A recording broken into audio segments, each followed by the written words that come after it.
शीर्षक जो है खा लिया। मासूम बाशिंदों को एक कहर ने खा लिया, मासूम बाशिंदों को एक कहर ने खा लिया। साहिल पे जो मकान था एक लहर ने खा लिया। बेहाल से लौट आए मुसाफिर सभी मगर, बेहाल से लौट आए मुसाफिर सभी मगर, कागज की कश्तियों को समंदर ने खा लिया। क्या बात है, क्या बात है। फसलों की जगह खेतों में उगने लगे मकान, फसलों की जगह खेतों में उगने लगे मकान। सुना है कल एक गांव को एक शहर ने खा लिया। वाह वाह। हाथ में लिए कुदाल, हाथ में लिए कुदाल, मर गया मेहनत का देवता। हाथ में लिए कुदाल, मर गया मेहनत का देवता। जिंदगी को आज फिर दोपहर ने खा लिया। वाह वाह, क्या बात है। दिन में पसीना, रात में बिकती हैं असमतें। दिन में पसीना, रात में बिकती हैं असमतें। इंसानियत को जाने किस जहर ने खा लिया। क्या बात है, बहुत आखिर इसका पेश करूंगा इसका, उसके बाद मैं अपना सीट ग्रहण करूंगा। सब कुछ देख कर भी क्यों खामोश है नफस, सब कुछ देख कर भी क्यों खामोश है नफस। क्या खुदा को भी किसी पत्थर ने खा लिया। वाह, क्या बात है, बहुत बहुत धन्यवाद। साथी राजीव जी जेएड के उस्ता से, general council member, CEC member बहन सुनीता सिहाग जी, एबीसीसी मेंबर साथी हेमंत जी, जनरल काउंसिल मेंबर और तमाम नॉर्थ जोन से, इन स्टेट से आए हुए प्रतिनिधि साथी, आप सबका इस कार्यशाला में आज के दिन गंगानगर में स्वागत है। थोड़ी सी ब्रीफिंग इसके बारे में। अभी पीछे 29 नवंबर को हमारा एसटीएफआई का कार्यक्रम था, अब भी काफी साथी वहां उपस्थित थे अपने अपने संगठन के झंडे के नीचे। इसका मुद्दा भी है, मेन बाकी रेगुलराइजेशन और सारे मुद्दे हैं। तो 30 नवंबर को दिल्ली में मीटिंग थी हमारी एसटीएफआई की केंद्रीय कार्यकारिणी की। उसमें ये निर्णय लिया गया था कि 3 स्थान पर, नॉर्थ जोन, साउथ जोन और ईस्ट जोन, 3 हम कार्यशाला करते हैं। इस कार्यशाला का उद्देश्य जो था हमारा, 15 में गंगानगर में ही एसटीएफआई की कॉन्फ्रेंस हुई थी, 5वीं। उसके बाद पहली मीटिंग हमारी नवनिर्वाचित कमेटी की जयपुर में थी, जून में। तो बंदी कर दे इसको दूर रखा। टीम के ऊपर सुझाव दीजिए। और हमने जयपुर की मीटिंग में एक सब कमेटी बना के उन पॉइंट्स का अवलोकन किया। ऊपर एक कॉलेज में तो स्कूल शिक्षा की मीटिंग 21 नवंबर को हुई और उसमें जेएफएमई ने 7 सदस्य कमेटी के मेंबर लिए, जिसमें एसटीएफआई का एक था, मैं था उसमें जनरल सेक्रेटरी, और टीचर यूनियन भी है और राइट टू एजुकेशन है और संगठन है जो जेएफएमई का हिस्सा है, उनमें से एक हिस्सा हमने लिया। तो हम गए वहां, मीटिंग अच्छी चली, मतलब उसका निचोड़ क्या निकलेगा नहीं निकलेगा वो अलग चीज है। वो कमेटी भी अपने आप में कुछ पूर्ण रूप नहीं है, वो सिर्फ सरकार को रिपोर्ट देगी और सरकार कैसे लागू करेगी। परंतु मैं निजी तौर पे कह सकता हूं कि बड़ी अच्छी मीटिंग, जिसमें 20 सांसद बैठे थे मीटिंग में, 7 लोग थे डिपार्टमेंट, एनसीटी, एनसीईआरटी और एजुकेशन डिपार्टमेंट के कमिश्नर, काफी लोग थे उसके अंदर, 50-60। और हमारी सभी साथों की बात सुनी गई हो। जो बीजेपी के सांसद थे वो कुछ उछल कूद अलग तरह से कर रहे थे कि आपको कोई अच्छाई दिखती नहीं, इसमें नीति में कमियां दिख रही है, पूरा देश खुश है, ये खुश है, विदेशों तक नाम जा रहा है एनडीपी का। परंतु फिर भी बात सुनेंगे। और जो विपक्ष के एमपी थे अन्य पार्टियों के, वो हमारी सपोर्ट भी रहे। तो हमने उस मीटिंग में देखा कि कुछ बातें जो थ्योरेटिकल है वो तो हम कर ही रहे, प्रैक्टिकल स्टेट वाइज आंकड़े भी हमें चाहिए। क्योंकि लास्ट में जो कमिश्नर ने आंकड़े प्रस्तुत किए वो बिल्कुल हमें तो बोगस लगे एक बार, जैसा हम बातचीत करते, चाहे वो स्कूलों की संख्या पे, चाहे टीचर की संख्या पे, चाहे स्कूल बंद करने के नाम पर जो उन्होंने दिए लास्ट में। उसमें इंग्लिश मीडियम की वर्कशॉप हो जाए, नॉर्थ में हिंदी की हो जाए, ईस्ट में बंगाली वगैरह में हो जाए, और प्रैक्टिकली किस किस प्रांत में NEP 2020 लागू होने से, क्योंकि वो 2030 तक लागू करने की बात कह रहे हैं, अभी पूरी लागू नहीं हुई। तो हरियाणा जैसा प्रांत का मुख्यमंत्री कह रहे हैं 2025 तक 100% लागू कर देंगे। अलग अलग राज्यों की अलग अलग स्थिति है।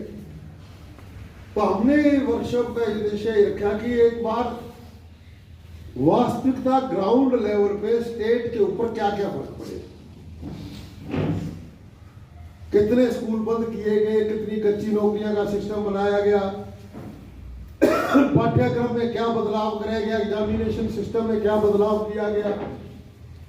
अगर ये स्टेट वाइज कोई लिखित रिपोर्ट और साझी रिपोर्ट हमारे पास आ जाए तो हम इसको कंक्रीट करते हुए आगे इसको राष्ट्रीय स्तर की रिपोर्ट बनाएं।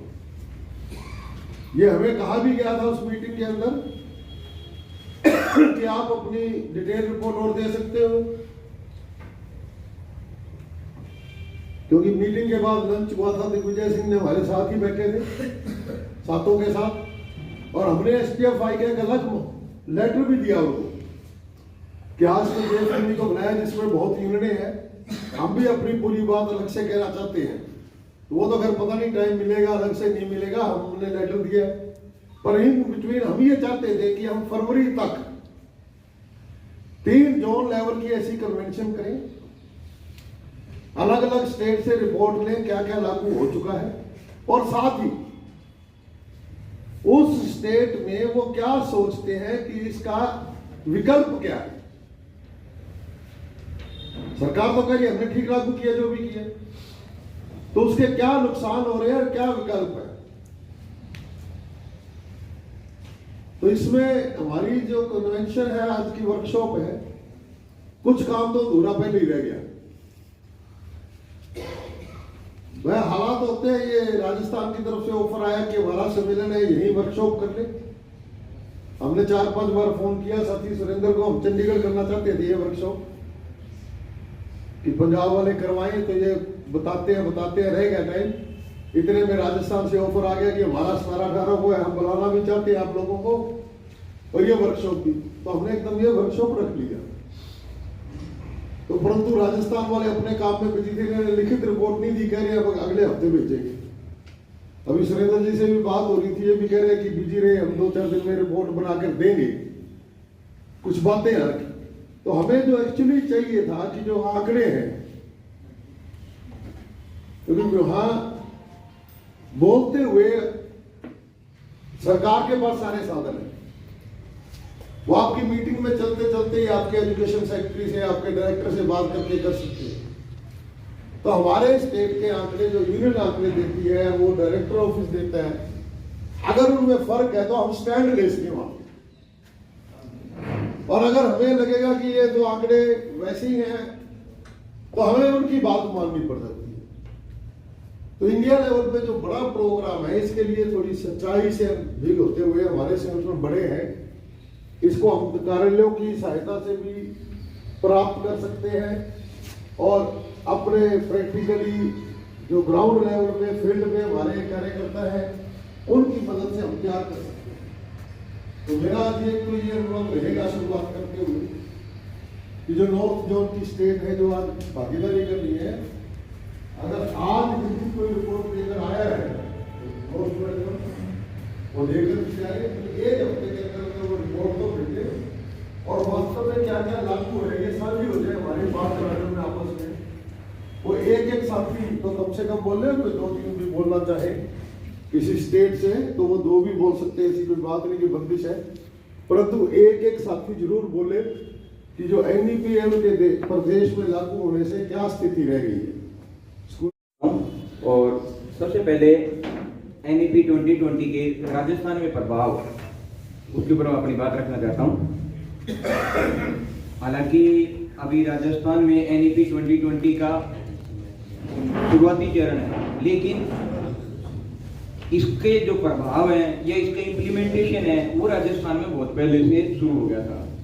राजस्थान में जो पिछली भाजपा सरकार थी, तो उसी दौरान जो देवनानी जी शिक्षा मंत्री थे, तभी उन्होंने जो क्लस्टर का जो प्रभाव है उसको इम्प्लीमेंटेशन करना शुरू कर दिया था। और राजस्थान में PO की अवधारणा, जिसको प्रारंभिक शिक्षा अधिकारी बोलते हैं, और उसकी अवधारणा को शुरू कर दिया था। और हमारे PO और UCO एग्जिस्ट में आए थे। उससे पहले CBO ही मुख्य कार्यकारी अधिकारी हुआ करता था, तो इसका इम्प्लीमेंटेशन बहुत पहले से शुरू हो चुका है।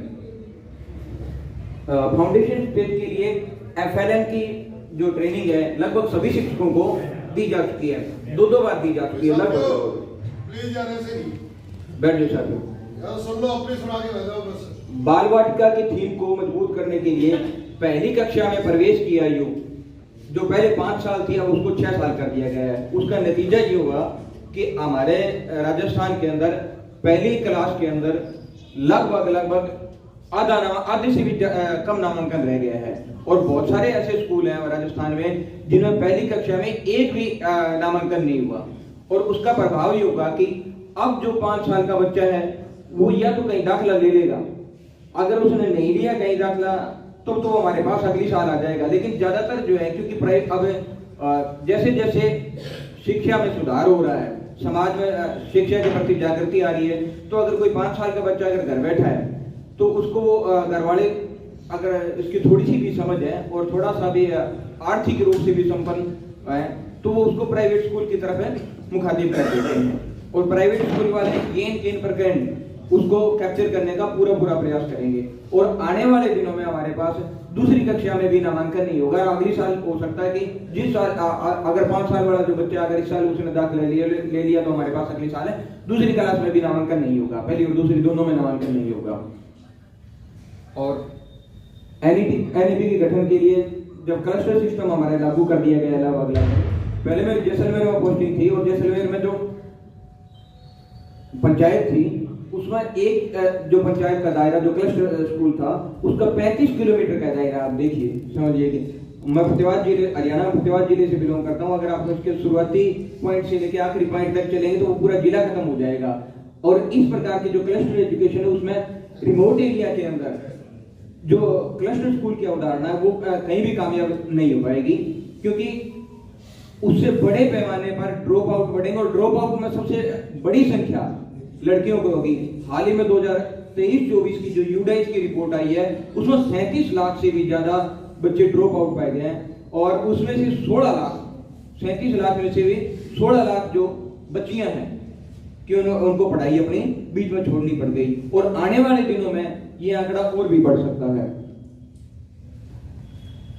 और अब हमारे जिस तरह हरियाणा से बोलते हुए प्रभु सिंह जी ने बताया कि हाई स्कूल जो वो लगभग खत्म कर दिए हैं, और जम्मू कश्मीर में भी हाई को या तो प्राइमरी कर दिया या फिर अपर प्राइमरी सीनियर सेकेंडरी कर दिया।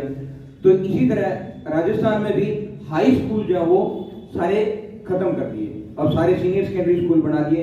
एक बार ग्राम मुख्यालयों पर सीनियर सेकेंडरी स्कूल बना दिए, अभी उनका क्लस्टराइजेशन का काम धीरे धीरे शुरू हो रहा है।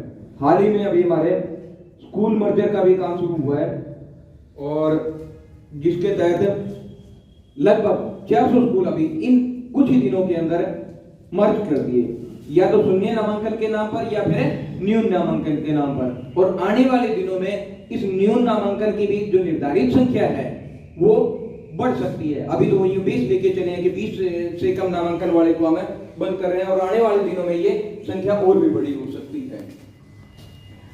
और इसका एक और प्रभाव NEP का कि NEP कहती है कि वो कॉन्ट्रैक्चुअल शिक्षक मतलब निर्धारित नियमित शिक्षक न रखे, कॉन्ट्रैक्ट बेसिस का जो मतलब अलग अलग प्रोफेशन से जुड़े हुए लोग हैं उन्हें इसमें शामिल किया जाए, उसके वो हमारे प्रकार की शिक्षा देंगे।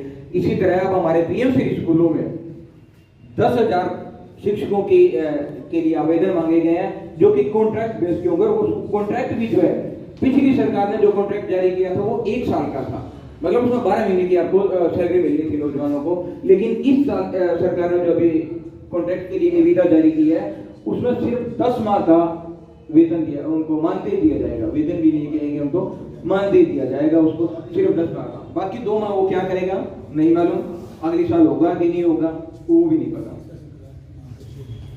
2022 में लगभग 3,828 स्कूलों को सीधे सीनियर सेकेंडरी स्कूलों में कन्वर्ट कर दिया गया और हेडमास्टर का जो पद था उसे खत्म कर दिया गया। और अभी जो प्रक्रिया चल रही है उस उप प्रधानाचार्य के जो पद क्रिएट किए गए थे एक बार सीनियर सेकेंडरी स्कूलों में, उसको भी खत्म करने के लिए बयानबाजी हो रही है और हो सकता है वो जल्दी खत्म भी कर दिए जाएं। इसको डाइंग कैडर अभी घोषित करें। और राजस्थान में लगभग 1.25 लाख जो शिक्षकों के पद रिक्त हैं और नॉन टीचिंग स्टाफ का तो अलग ही रह गया। जो व्याख्याता हैं और सेकंड ग्रेड की जो भर्ती हुई है लगभग 2200 और 2143, दो ही तरह की लगभग 4,143 के करीब भर्ती निकाली है, जो कि बोधनियों में मतलब 1.25 लाख की कंपैरिजन में आप 5 लाख लगा लो, अधिकतम भी 5,000 लगा लो, 5,000 तक की वैकेंसी निकालें। इसका मतलब ये जो कॉन्ट्रेक्चुअल सिस्टम है इसे वो और बड़े पैमाने पर लेके जाएंगे।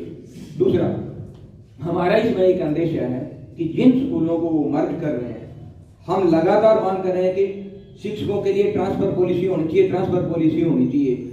और इसमें सरकार उस ट्रांसफर पॉलिसी के नाम पर या उस ट्रांसफर को बढ़ाने के नाम पर ऐसा करने का प्रयास कर रही है कि जो रिमोट एरिया में या जिन स्कूलों में नामांकन कम है उनको मर्जर के नाम पर उन शिक्षकों से कुछ सिलेक्टेड स्कूल की लिस्ट मांग सकती है कि आपको ट्रांसफर कहाँ चाहिए, किन ब्लॉक में चाहिए, किस जिले में चाहिए।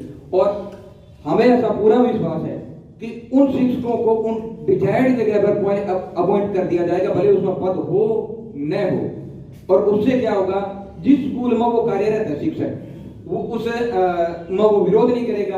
और जब ये बड़े पैमाने पर होगा तो जो हमारे शिक्षक साथी हैं, अगर हम उन तक ये अपील नहीं लेके गए कि वो स्कूलों को मर्जर करने में हमारा ही नुकसान हो रहा है, तो वो अपने उस ट्रांसफर वाले लालच में आके उसका विरोध नहीं करेगा। तो इस चीज को भी हमें समझने की जरूरत है साथियों।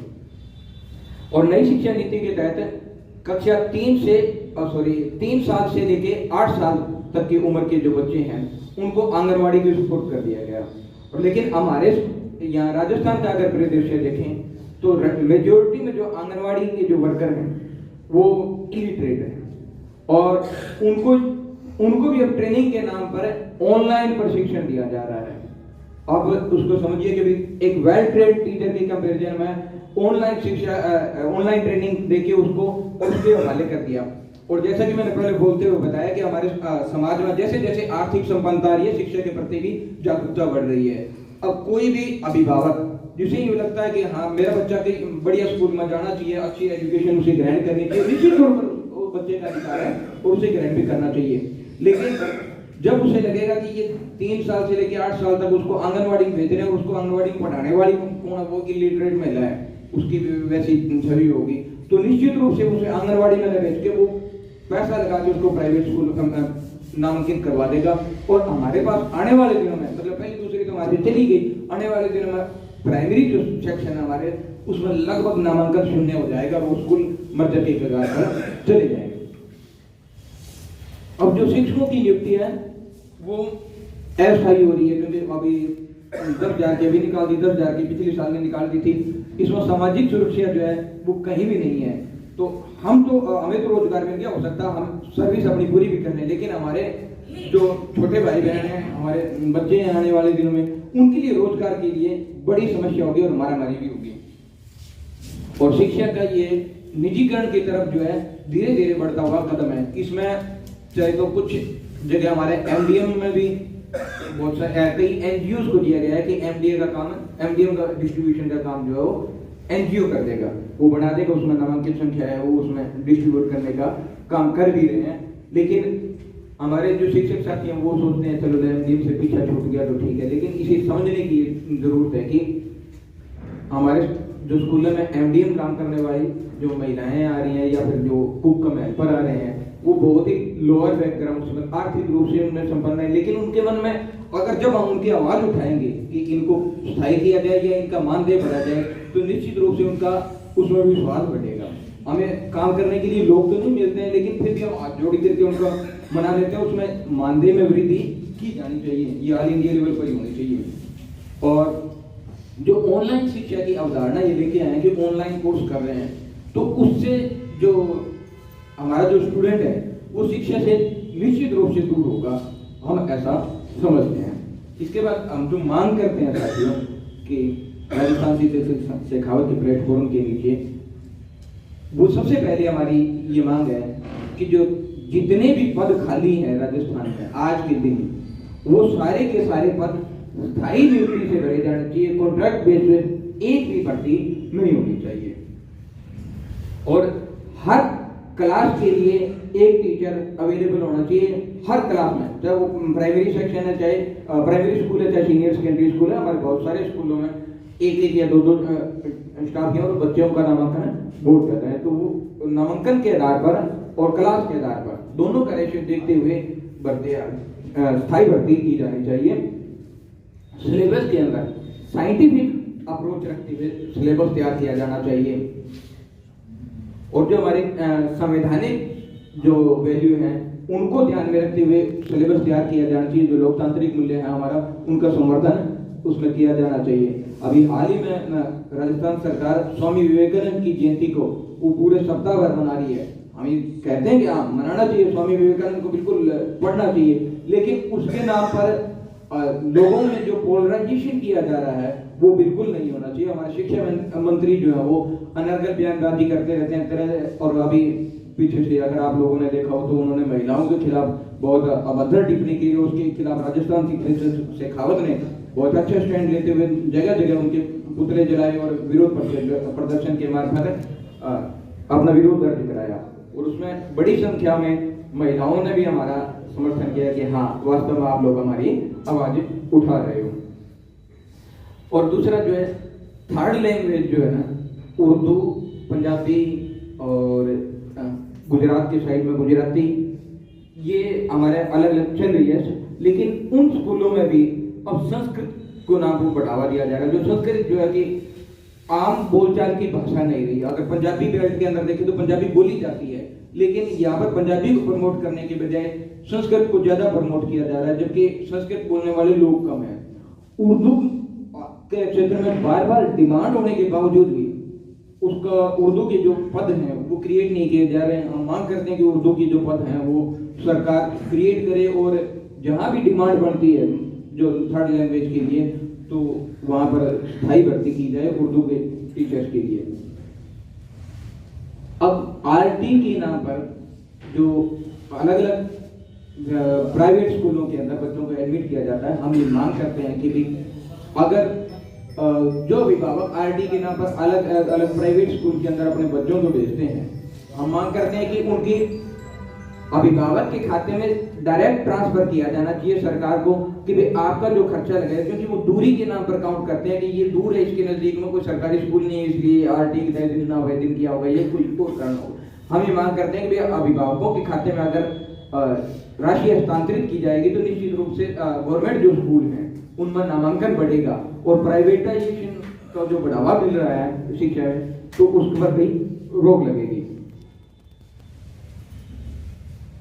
हाँ, जो टीचर शिक्षक हैं, हमारी पिछले समय से लेकर हमारी थीम रही है कि हमें पढ़ाने दो, हमारा जो काम है पढ़ाने का हमें वो काम कर दो, हमारे से गैर शैक्षणिक कार्य जो है वो बिल्कुल नहीं करवाना चाहिए। एसडीएफआई के जनरल सेक्रेटरी बैठे हमारे बीच में, मैं उनसे गुजारिश करूंगा कि शिक्षकों से हमारे बड़े पैमाने पर बीएलओ जैसे गैर शैक्षणिक कार्य करवाए जाते हैं, तो हमारे एसडीएफआई के प्लेटफॉर्म पर भी हम मांग करते हैं कि भी इलेक्शन कमीशन ऑफ इंडिया से इस तरह की मांग की जाए, क्योंकि वो साल भर चलने वाला काम है। इलेक्शन जो है खत्म ही नहीं होता है, और हमारे जो शिक्षक जो आधा दिन स्कूल में रहते हैं और आधा दिन बीएलओ का काम कर रहे हैं। एक स्कूल में 2 टीचर, तो मान लो 2 ही टीचर बीएलओ हों। और तो मांग ये करते हैं कि ये जो साल भर चलने वाला काम है, इसके लिए स्थायी कहकर अलग से विभाग नियुक्ति करे, चाहे उसका नौजवानों को एक तरह से नए रोजगार मिलेगा और अलग से भर्ती होनी चाहिए। शिक्षकों को इसमें शामिल नहीं किया जाता, किसी और विभाग का भी कर्मचारी उसमें शामिल नहीं किया जाना चाहिए। ऐसी मांग SDY के प्लेटफॉर्म पर उठाई जानी चाहिए, ऐसी हम मांग करते हैं। और अभी जो है APARD जो है उसके नाम पर अधिकारियों द्वारा शिक्षकों पर बहुत ज्यादा दबाव बनाया जा रहा है कि आप इस टारगेट को 100% अचीव करो।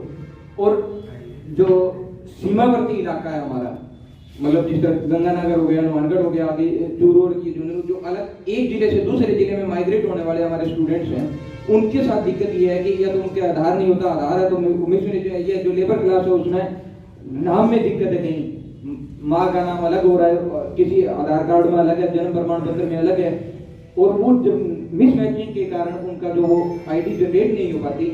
तो जो शिक्षकों के ऊपर जब दबाव रहता है तो उस दबाव में वो स्टूडेंट को ही अब इस एनरोलमेंट से हटा देते हैं। वो उसको ये कहते हैं तू प्राइवेट स्कूल में नाम लिखवा ले, तेरा वो अपने आप कर देंगे। वो प्राइवेट स्कूल वाले ये इनके प्रकरण उसका सारा बना के उसको रिकॉर्ड को ठीक करने, इससे भी हमारे नाम का नामांकन प्रभावित हो रहा है, शिक्षकों पर दबाव बनाया जा रहा है, उसकी हम निंदा करते हैं। एक और मैं डिमांड करूंगा SDY के जनरल सेक्रेटरी से और बाकी तमाम जिलों से और राज्यों से हमारे प्रतिनिधि पहुंचे हैं, पड़ोस वाले राज्यों से, उसमें ये कि जो NEP का जो प्रावधान है, ये इसकी जो प्रक्रिया है, इसके ऊपर जो आज हम नॉर्थ जोन की जो क्लास कर रहे हैं, इस क्लास को हमारे डिस्ट्रिक्ट हेडक्वार्टर्स पर करते हुए हमारे जो कार्यकर्ता हैं उनको उसमें शामिल करते हुए उसकी समझ को डेवलप करना पड़ेगा हमें। और ये बहुत जरूरी है क्योंकि हमारा जो आम शिक्षक है, अगर आप NEP का अगर प्रावधान पढ़ते हैं तो उसमें ऐसा लगता है कि वाह क्या बात है, बहुत ही बढ़िया, ये तो अच्छी चीजें रखी है इसमें, वो आम शिक्षक के समझ में नहीं आती है। लेकिन इस कार्यशाला से जो हमारे शिक्षक साथी समझ के जाएंगे और जो हमारे दूसरे प्रांत से भी आए प्रतिनिधि हैं, उनसे भी मैं अपील करूंगा कि वो जाकर अपने प्रांत में अंदर, उनके जिलों के अंदर इस तरह की कार्यशालाओं का डिस्ट्रिक्ट हेडक्वार्टर्स पर और उसके बाद ब्लॉक तक इसको लेके चलें, तो निश्चित रूप से इस कार्यशाला का लाभ उठा पाएंगे। आपने मुझे बोलने का अवसर दिया, इसके लिए बहुत बहुत धन्यवाद। Thank you.